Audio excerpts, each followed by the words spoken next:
आलसी गधा। ये कहानी है एक व्यापारी की जो छोटे से गांव में रहता था।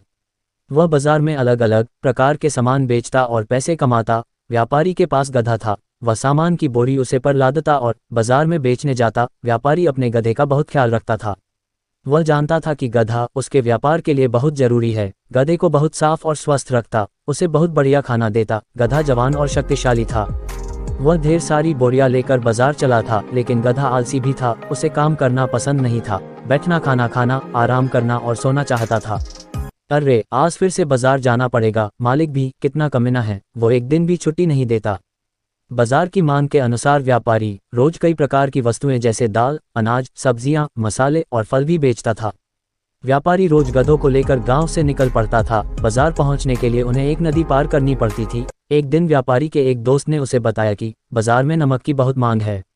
वाह रहे वाह, मुझे बताने के लिए शुक्रिया दोस्त, अब मुझे नमक बेचना शुरू करना चाहिए। और जल्दी ही व्यापारी ने नमक की बोरियां तैयार की। गधे की पीठ पर कुछ बोरियां डाली। आलसी के कारण गधा आगे नहीं बढ़ रहा था। वह जानता था कि गधा आलसी भी है। उसने छड़ी निकाली और उसे मारी। अरे अब चलो भी, इतना आलसी मत बनो, तुमने बहुत आराम कर लिया है, अब हमें बाजार जाना है। उसे दिन व्यापारी की सारी नमक की बोरियां बाजार में बिक गई। मेरा दोस्त सही कह रहा था, बाजार में नमक की मांग बढ़ती जा रही है। व्यापारी ने रोज नमक भेजना शुरू किया। वह नमक की काफी बोरियां भरता और फिर गधे पर लाद देता। बाजार में बेचकर वह वापस आ जाता। वैसे तो गधा कभी खुश नहीं होता, पर घर लौटने पर राहत की सांस लेता। एक दिन व्यापारी ने गधे पर नमक की बोरियां लादकर वह नदी को पार कर रहे थे। तभी गधे का पैर फिसल जाता है। अरे नहीं, यह क्या हो गया। व्यापारी ने जैसे कैसे गधे को ऊपर खींच और उसी नदी पार कराए।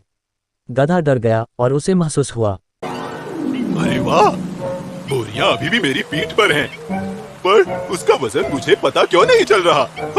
जरूर इस नदी में कोई जादुई शक्ति है।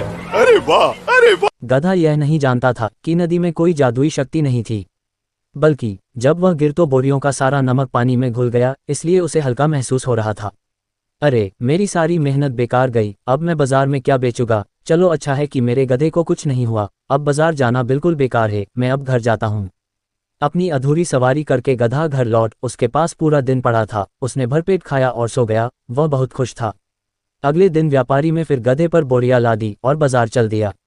जैसे ही वह नदी के पास पहुंचे, गधा कुछ कदम आगे बढ़ा और नदी में जा गिरा था। अरे ये तो क्या कर रहे हो बेवकूफ, जल्दी खड़े हो जाओ। पर बहुत देर हो चुकी थी। गधे पर रखा नमक पिघल गया, अब कोई बोझ नहीं था। गधा बहुत खुश हुआ। आखिर यह हुआ कैसे। 1 मिनट, कई जानबूझकर के पानी में तो नहीं बैठ। अरे कितना आलसी गधा है, मैं कितना देखभाल करता हूँ और यह ऐसे मुझे बर्ताव करता है। इसे घर लेकर जाता हूँ और सबक सिखाता हूँ। गधे को लगा कि उसे एक अच्छी तरकीब सूझी है काम से बचने की। लेकिन व्यापारी ने भी कुछ ठान लिया था। अगले दिन सुबह व्यापारी ने बोरियां गधे की पीठ पर लादी। गधे ने कोई शिकायत नहीं। व्यापारी चुपचाप गधे को नदी के पास ले गया, उसी जगह पानी में बैठ गया। मगर इस बार व्यापारी ने गधे की बिल्कुल मदद नहीं की। जैसे ही गधे ने उठने की कोशिश की, तभी अचानक अरे बाप रे, मेरी पीठ, ये क्या हो रहा है। मेरी पीठ इतनी दर्द क्यों कर रही है। अरे बाप रे। व्यापारी बहुत समझदार था, इसलिए इस बार उसने नमक की बजाय ऊन की बोरियां गधे पर लादी थी। इसलिए ऊन ने पानी को छुआ लिया। वह बहुत भारी हो गई थी। हाँ, तुम्हें क्या लगा मैं पागल बन रहा था। अब तुझे बाजार जाकर फिर घर जाना होगा, वो भी बोरियां लेकर। गधा समझ गया कि पानी में कोई जादुई शक्ति नहीं थी। अब उसे पानी से भीगी उनकी बोरियां बाजार जाकर उसे घर लौटना था। उस दिन के बाद गधे ने कभी पानी में बैठने की हिम्मत नहीं की।